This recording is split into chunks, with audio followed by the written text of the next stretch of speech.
सुना रतिया जनवा रुवेला भींजल नयनवा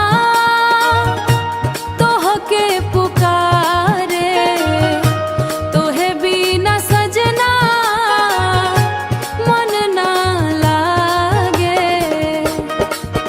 तू रही त साथे दर्द कम होई सुनाई दिलवा फेरा से हंसी साजा से होके लगा तोहरे जावे दिलवा धड़केला।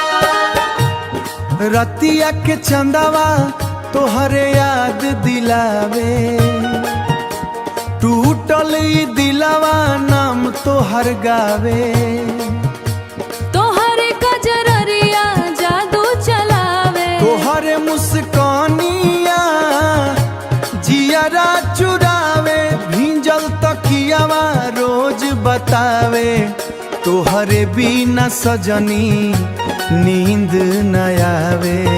तू रही त साथे दर्द कम होई सुनाई दिलवा फेरा से हंसी तोहरे पिया से साजा से होके लगा तोहरे जावे दिलवा धड़केला।